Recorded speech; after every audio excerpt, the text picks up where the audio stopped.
Yeah, hi Joe and Carol. Have Malcolm touched on it? Yeah, welcome to our second session of the InterGalactics subtle bodybuilding with the blossoming of the heart.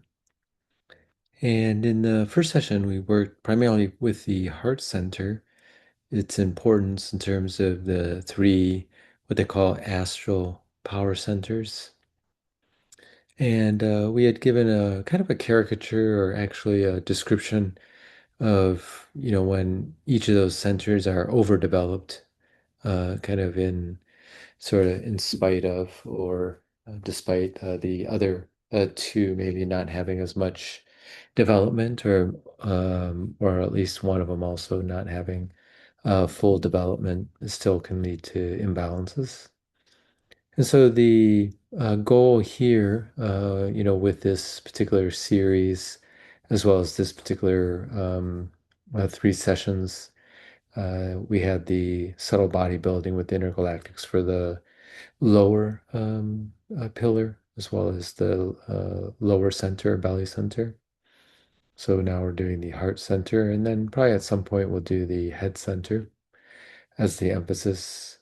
But the overall model here is to develop all three fully and also interconnected.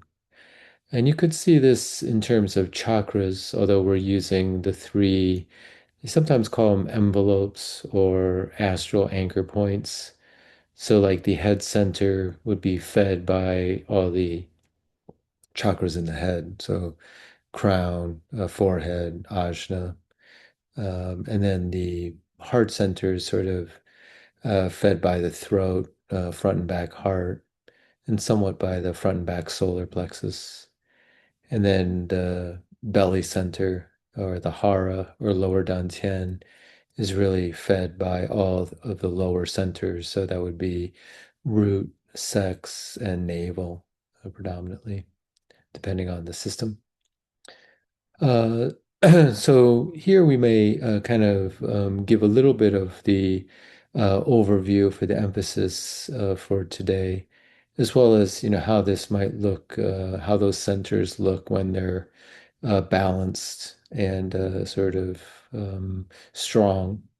Probably better to be in some ways balanced than for one center to kind of overpower or be stronger than the others. Although, probably what's most natural for most people is you'll find we have one center that's stronger, and we may be overdeveloping that until, we either come to the awareness that they need to all three be developed, or we're forced to develop the other two. Could be a combination of both. Um, but when I studied pranic healing and they teach scanning chakras, which you could do also, you could scan these three centers with your hands to see kind of the question would be like how intense is the energy, so you could feel into them.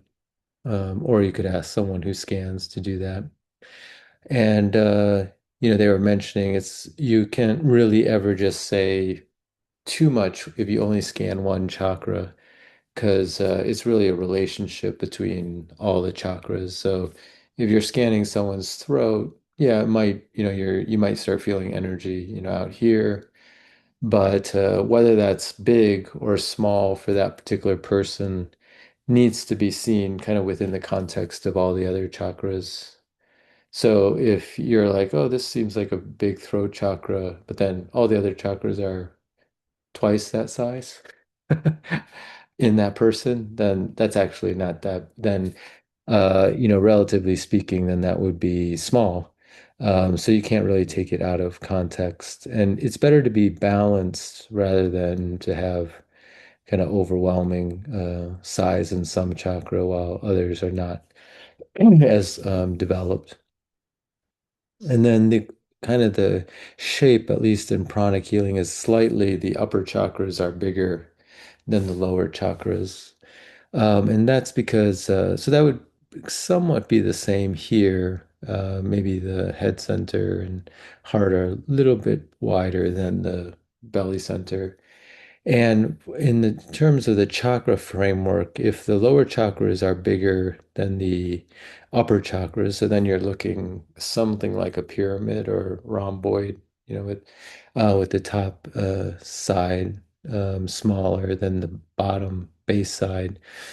Then that means your lower drives are going to be more in control because it's really a relatively comparison over sort of your higher soul's control, or at least your mental control. So you kind of want you don't want small lower chakras, but your upper chakras, want to be a little bit stronger, meaning your soul's energy, because it's usually coming down from above.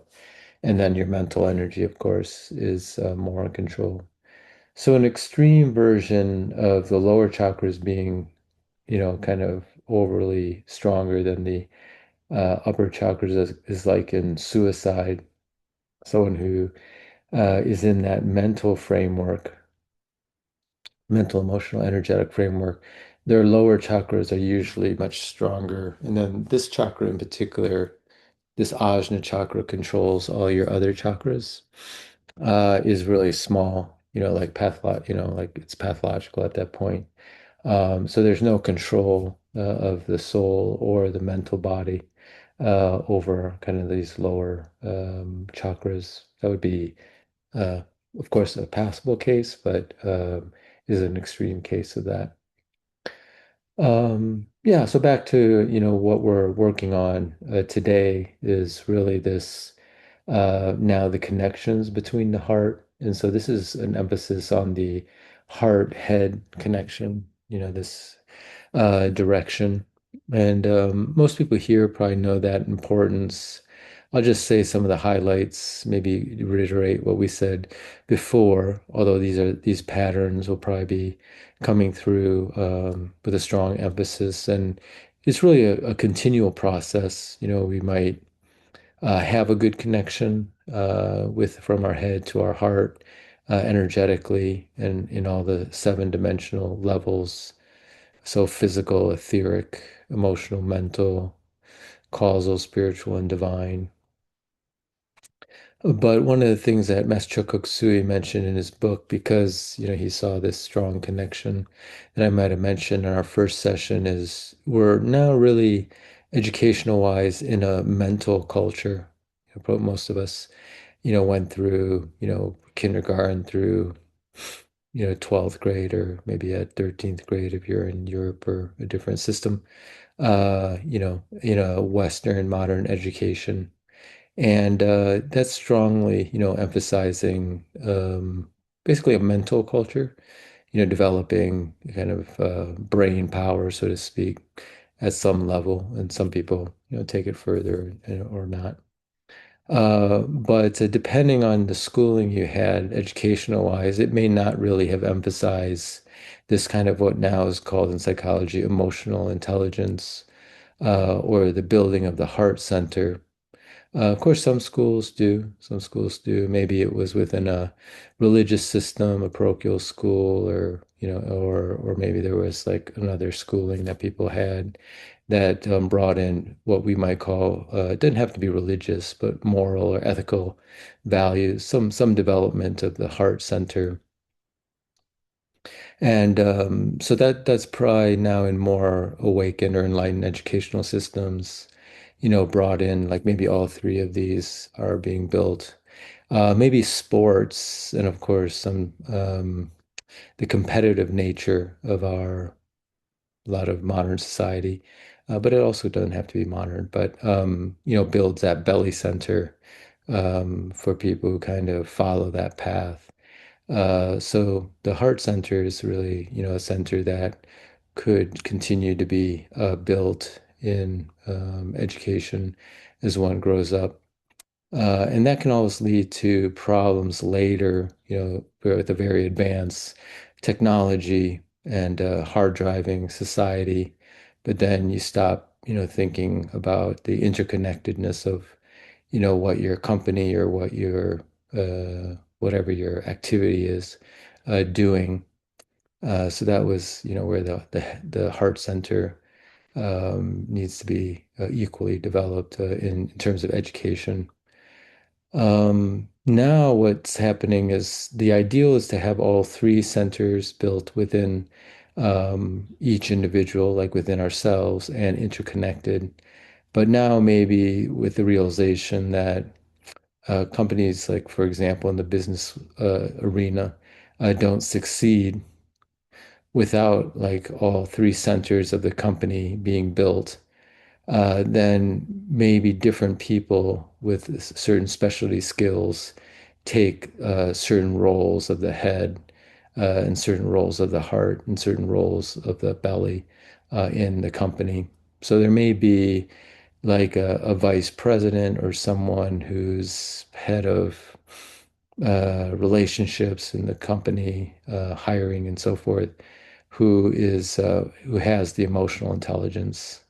If the founder, CEO, or CFO doesn't have that, usually the CEO. So then you have someone with a highly developed heart center, and then maybe that company, it can be very successful or go further. There's a certain extent, of course, that you can go with just the head and the belly center. Usually in a company, you need the head and belly center, but now it's becoming more important that the heart center is being built, particularly for long-term success. So that's just within a company, looking at a company as an example. But now more spiritually to and energetically to maybe what we're working on here for ourselves is this, building of the connection through the central channel from the heart to the head center. And as I was mentioning, the head centers can only get built to a certain level, and then it requires the heart center to be open and develop in conjunction. So there's actually an intimate relationship between the two. You can only go so far actually in your upper chakra development, and then it requires the head center. And I'll just reemphasize this movement of this pink prana that comes when the heart center is more fully opened. And that actually is the energetic stimulus for the head centers to open. And this fully developed heart center also allows for a certain energy. This is a teaching in the Rosicrucian system that gets built into our field when you do selfless acts of service, where basically you're not acting, in terms of what you're going to gain as an individual, like personality, but simply what can be of greatest service, for others. And it's called the fifth moral ether. And, it usually requires or it starts to occur when all 12 heart petals are open. So there's this sense of compassion, kindness, humility, also awareness that we're interconnected. So you're not really doing things for someone else or for yourself because you're really a symbiotic connection amongst all beings. And then this energy that gets built when you do these selfless acts of service is usually a type of gold energy that stays in your energy field. And this is actually called the fifth moral ether. And it will actually become an element that supposedly the next cycle of creation is built on. So, like right now, we have the four, or you might say five elements that this space-time world is built on. So that's the earth, water, air, well, water, fire, air, and space element. And those were actually contributed by certain angelic beings in the previous cycle to this one. And when I mention cycle, it's considered almost like a Big Bang cycle. Like they call them manvantaras in kind of Indian cosmology. Uh, so we're actually helping through the selfless acts of service to build this element that will be used for other beings to basically evolve in, like in another cycle of evolution. And when we pass from our physical body, this gold energy is, mostly in our etheric body. probably etheric, astral, emotional, mental body, and it gets collected by certain angelic beings who are then going to use it, and that gets used in the next cycle.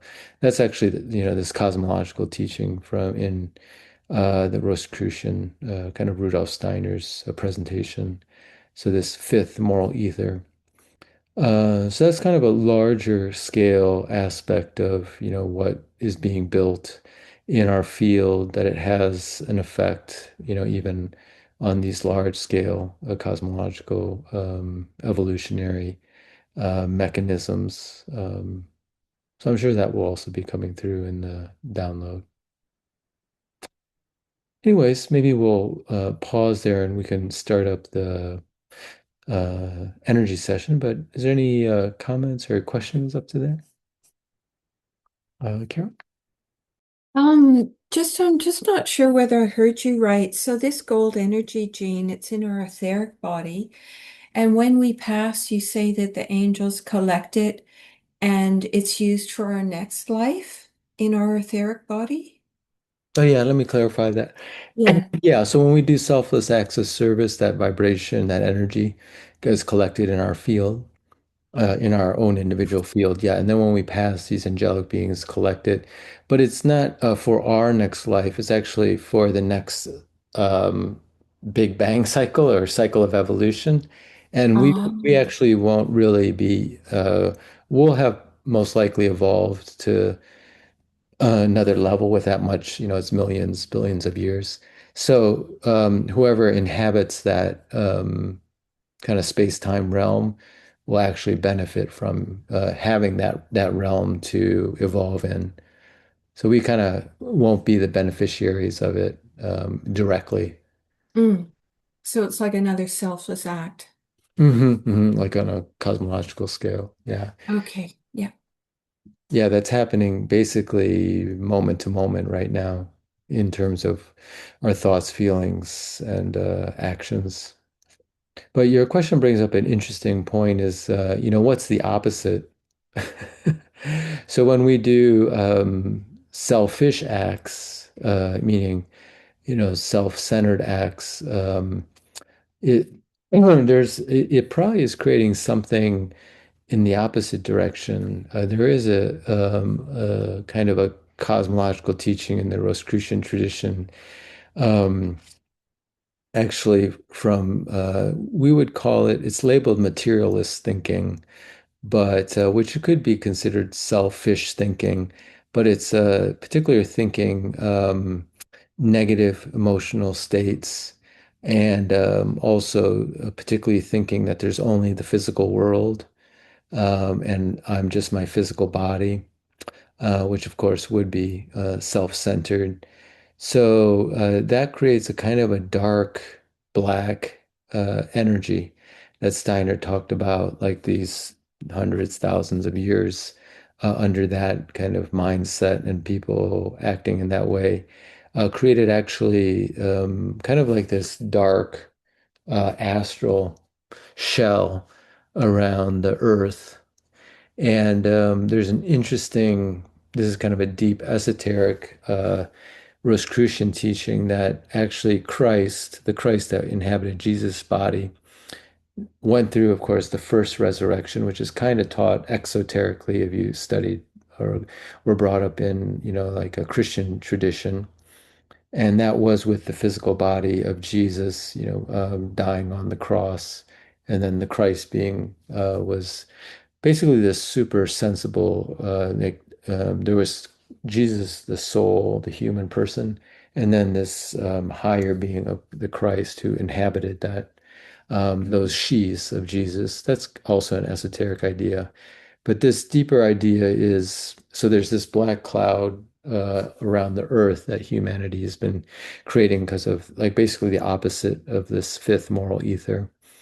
And in order to kind of neutralize it, actually, the Christ being again went through, already came, like a lot of exoteric religions think Christ will come again, maybe in a human body as a second coming of the Christ. But what Steiner was saying was that in the astral world, the Christ actually sacrificed itself. It's not really a he or she, um, in order to neutralize this black cloud of energy. And rather than inhabiting a human physical body and kind of going through like the death process, which was the first death and resurrection, the Christ being kind of inhabited an angelic astral body and then went through a type of death to kind of, he says it like suffocation, but to neutralize this kind of this negative cloud that's been accumulating, for maybe thousands of years around the earth from kind of more negative or human thoughts, feelings, and emotions. So it's kind of so it's sort of already been, but there's still a process for it to completely, for us to experience that neutralization. It's kind of a very interesting idea, at least. So. But a lot of people here are in direct connection with the Christ being. You could always just see if that resonates, that idea. Maybe it matters or maybe it doesn't. But this idea of the black cloud, which is the opposite of uh, the the selfless acts of service, this gold energy, whether it's neutralized or not, or whether there was a inner world second resurrection and crucifixion, so to speak, for that neutralization. There probably is that black cloud. And so any ways that we're trying to help lessen that. And of course, it's not probably a one lifetime type of endeavor. It's maybe even thousands of lifetimes, or definitely like a much more bigger time scale to help to alleviate that accumulation. And some practical things that can happen is if people might be in a depressed state because they're going into resonance with this kind of dark astral energies that are just from accumulation of kind of these humanity's thought forms of that quality. And other traditions that don't necessarily either connect or believe in the Christ being per se, like I'm thinking like Tibetan Buddhism and maybe some other spiritual traditions, probably more on the quiet or secret level. They do have practices like certain mantra vibrations that practitioners will say to dispel or clear this type of negative energies. So that might be part of your mission too. You may be already doing that in your own way. But just to say, like in Master Choco Kusui's Twin Hearts, which is building this heart and crown, in that meditation, if you haven't heard of it, or maybe you've done it, you're sending gold energy to the earth, and you imagine the earth here.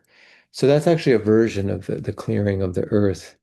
It may feel like a small bucket or even a small drop in the ocean, but that's how the ocean accumulates is, drop by drop. So, when you're blessing the earth that way, you're kind of that gold energy coming out of your hands is doing a small healing to alleviate kind of that heavy, dark astral energies. That sort of energies, they do lead to external conflicts, like wars. Of course, we're in war on the planet, but that's not the first war, of course. But so any kind of help in the opposite direction, kind of the even just energetic, like this blessing, you're not necessarily doing something right then physically for someone, but energetic, emotional or mental, which energy healing can do, helps move it in the other direction. And like I said, mantras, prayers, they're all sort of neutralizing this heavier dark energies or kind of black astral cloud. Okay. So maybe there'll be something in the transmission also regarding that in terms of more a global healing, but not just for this lifetime, but kind of in this kind of even cosmological level of a Big Bang cycle or developmental cycle. Okay, so we'll start the energy portion now. This will be about 45 minutes.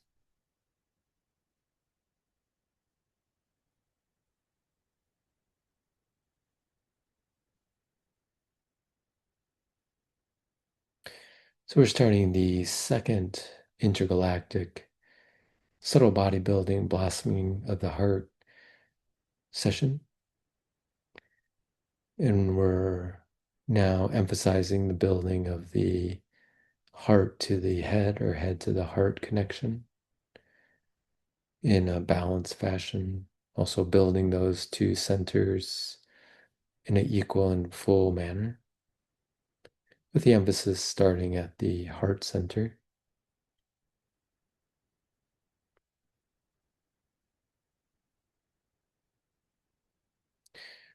We're starting with the InterGalactics Level 1 blast to relax and center your system.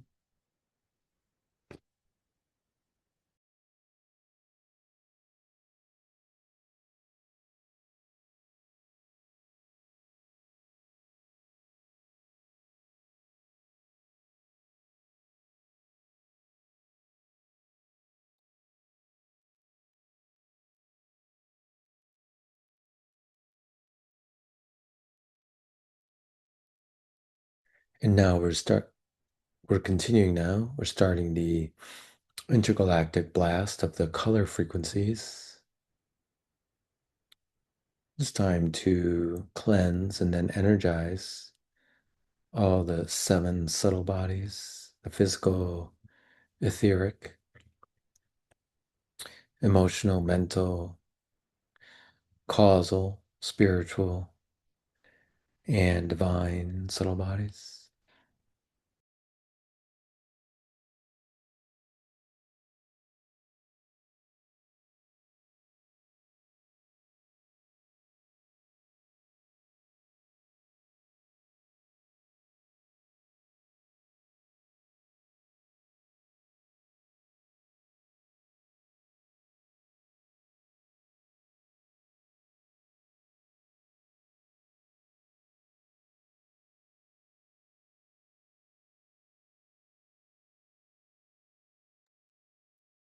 And now we're formally beginning the intergalactic subtle body building, blossoming of the heart, second transmission, building the heart to the head center.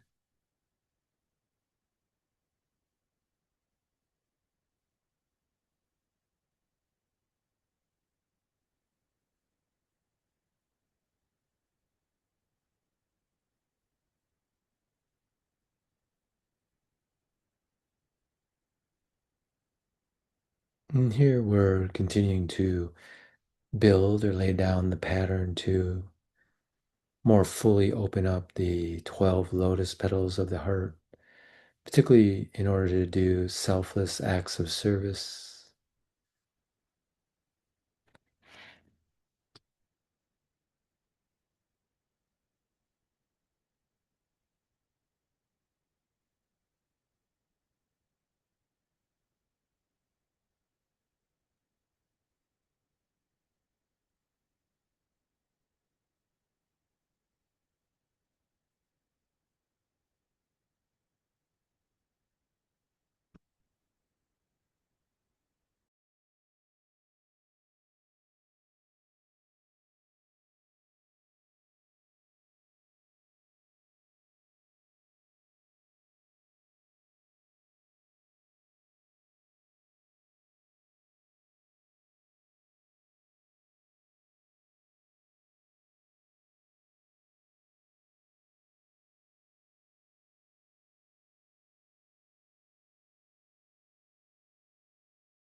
And now we're downloading the patterns, energies, and frequencies for building the fifth moral ether.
And now we're entering the next deepening cycle, emphasizing the building of the connection from the head to the heart through the central channel and the coordination between these two centers.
Now we're downloading the energies, the patterns, and the frequencies to fully develop the head centers, crown, forehead, ajna, and back head, minor chakras.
And now we're downloading the energies, patterns, and frequencies to build our higher clairvoyance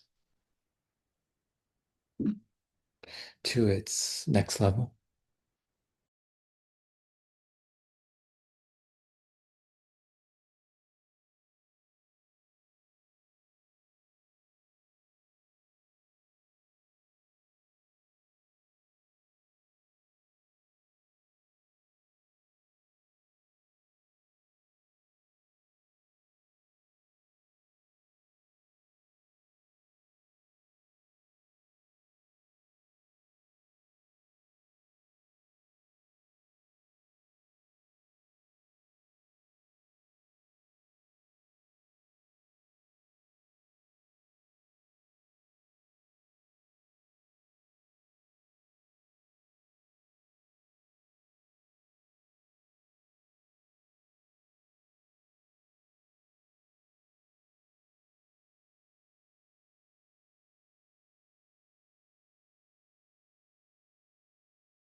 And now we're downloading the energies, frequencies, and patterns for emotional intelligence.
And now we're downloading the patterns connecting these three astral centers to our soul energy at the first transpersonal chakra above the head.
And now the energies are coming across to integrate your system.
And that completes the second intergalactic subtle bodybuilding transmission on blossoming of the heart, emphasizing the connection from the head to the heart or heart to the head.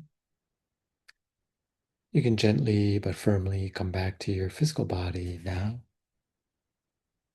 And when you feel comfortable, you can open your eyes and snap your fingers. Now we're going to do the meditation practice. We're going to continue with the breathing we established. The starting from the root center, you inhale, you slightly squeeze the perineum to help send the energy upwards, and you come to the crown center, keeping your awareness inside your central channel. Hold for 1 second, and then you exhale down from the crown back to the perineum. We do that for 7 times. And then we're just going to focus on the head to the heart to the head. So starting at the heart, again, inhale up to the center of the head and then down to the heart. So we're kind of building that connection. And then for this meditation, we're going to meditate at the heart center and then meditate at the center of the head. So kind of emphasizing that. And you can take these meditations after the course and the breathing and kind of build your own practice. Like maybe if you feel that's the particular connection you want to work on, I would say 21 to 30 practice sessions is a good way to lay down that structure. And then you could shift to another one. It could be every day, or you could, take breaks in between. And similar to physical exercise, usually, like if you're in a weightlifting program, you do it for 12 weeks and then you evaluate to see if it's having an effect. So any one session, of course, you might feel something, but it takes multiple sessions to build a structure. Physically, it's very similar on the other subtle bodies. Of course, this could be a longer time frame, but just to give you sort of, I wouldn't say a minimum, but kind of a cycle, you could say, is 21 practice sessions, 21 to 30 practice sessions. Okay, so we'll kind of create or lay down a practice for building the head to the heart center. So I'll guide the process. So just exhale your air, tongue on the roof of the mouth. You can go at your own pace, putting your awareness at the root center or the perineum. Inhale up to the crown, hold, exhale back down inside the central channel to the perineum. Inhale up, exhale down.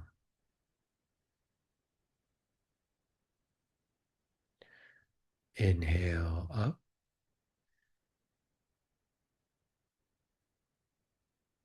exhale down.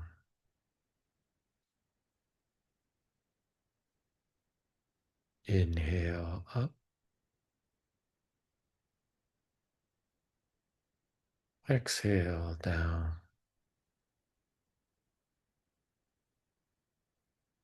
Inhale up,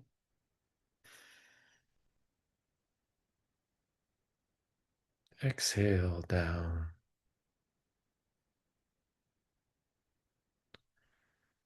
Inhale up,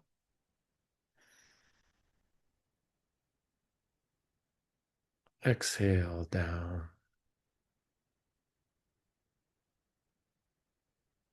Inhale up,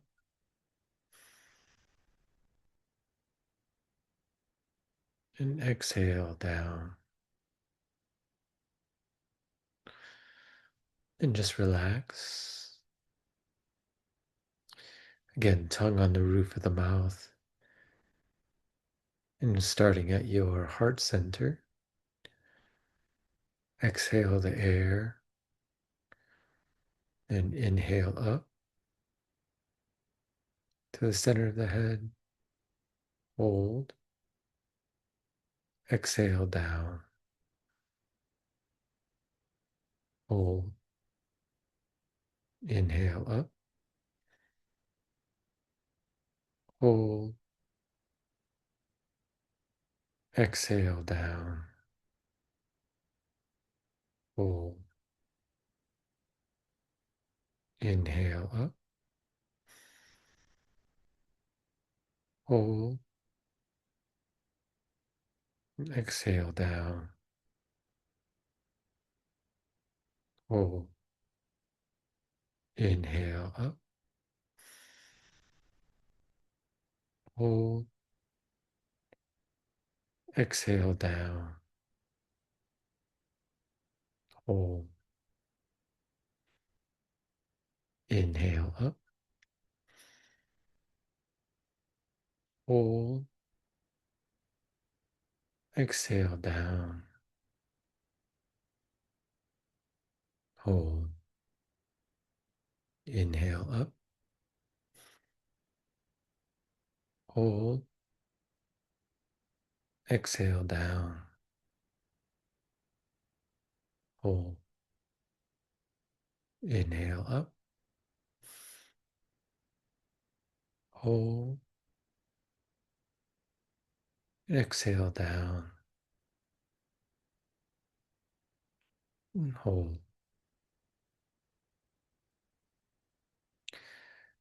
Now gently bringing your awareness to the heart center.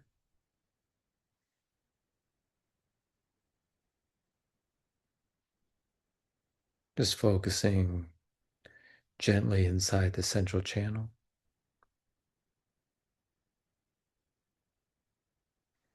Focusing on the stillness and silence. Even if there are thoughts, feelings, emotions, just allow those to pass within the background stillness and silence.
Now, if you like, you can gently bring your awareness to the center of your head.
And then gently returning back to the heart center within the central channel of energy.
You can gently come back now to your physical body,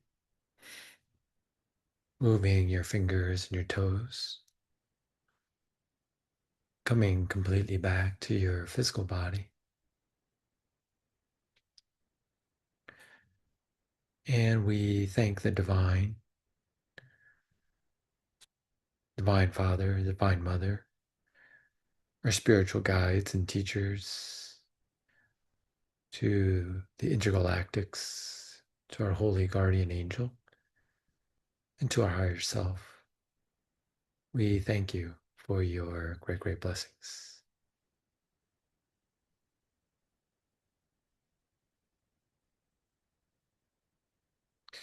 When you feel comfortable, you can open your eyes and snap your fingers.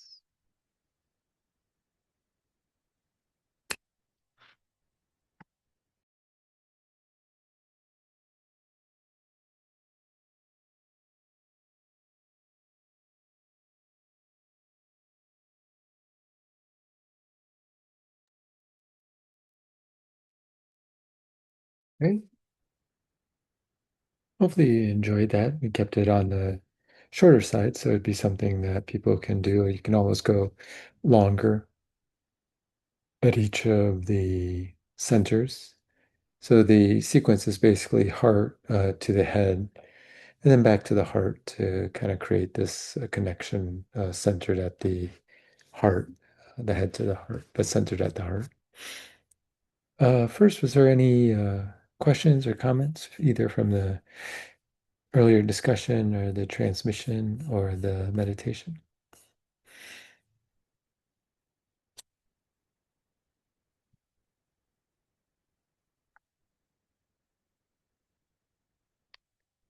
And then the practices that we're going to be doing to kind of round out the final session, which will be tomorrow, which we had this short interim break between the first and the second transmission, will now be building the heart to the belly region. and then coordinating all three together. So that'll be a more uh, also comprehensive meditation towards the end of that to kind of coordinate all three centers. And when all three centers are balanced, strong, and connected, that would be considered like a awakened, skillful means. We have our essence identity, which I've been using that term as sort of our true self. It really doesn't need any addition. It's our divine, non-dual self, our pure awareness.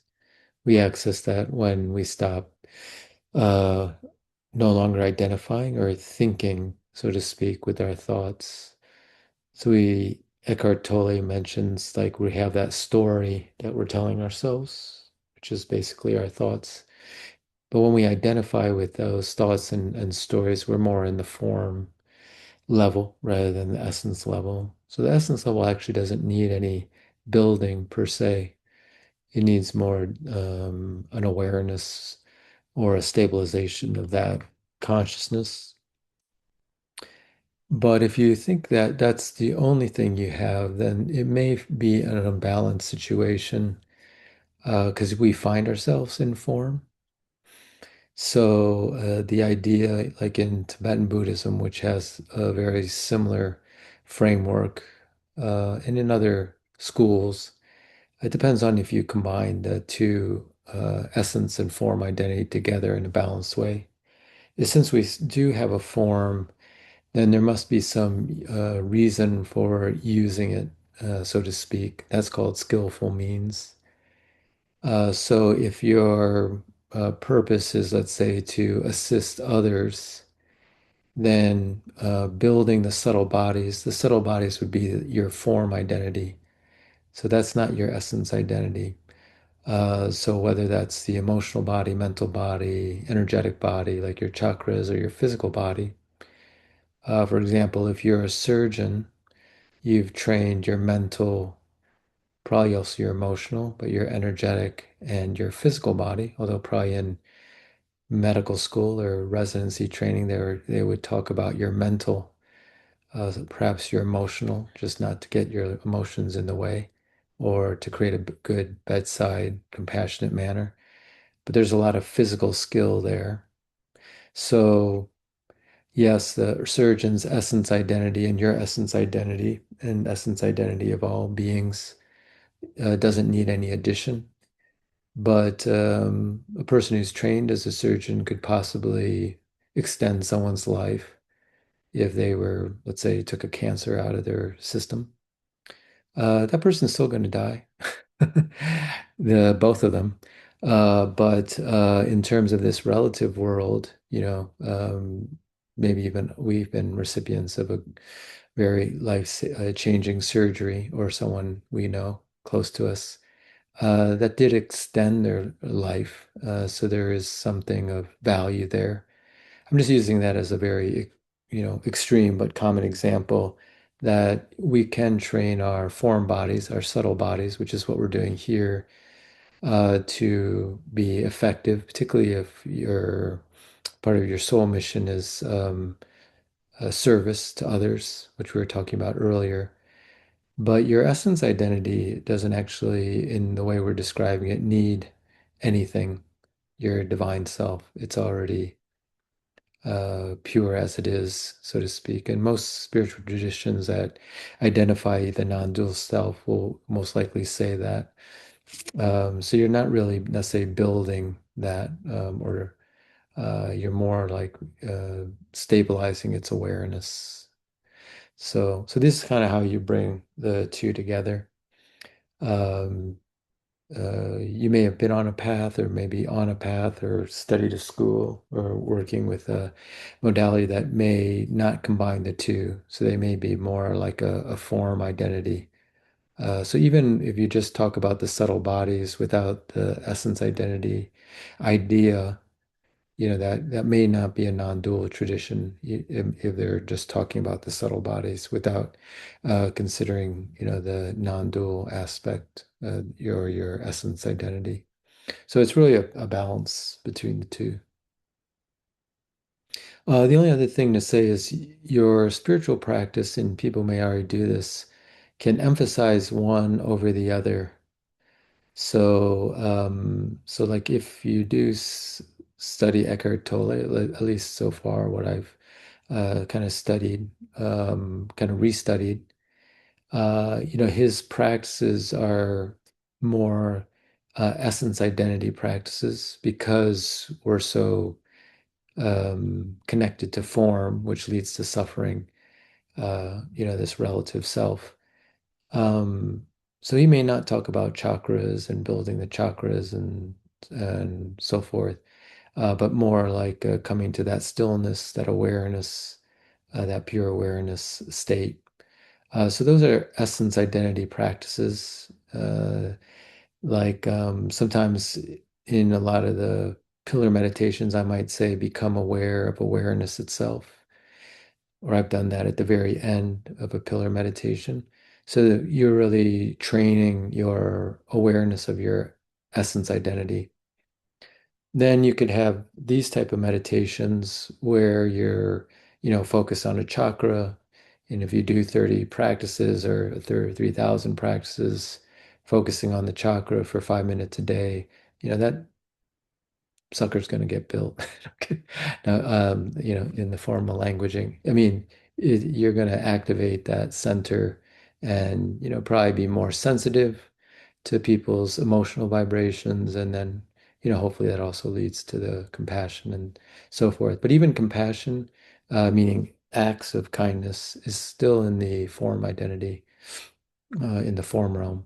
So you kind of want to do both types of practices. You can do it in one session, or you can do it in separate sessions. Or if you're practicing with a lot of different traditions, you may want to ask, like, are they a form identity type of school, or are these practices practicing my form identity, like the subtle bodies, the chakras, just like the surgeon is practicing at the mental and particularly also a physical, it's a physical skill.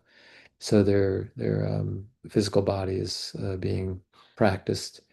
Or is this a more essence, identity, non-dual tradition? So, and a lot of schools are, would combine the two. Okay, and then that's just a reiteration. The goal is not to be one or the other, it's actually to be both, use both. Have both.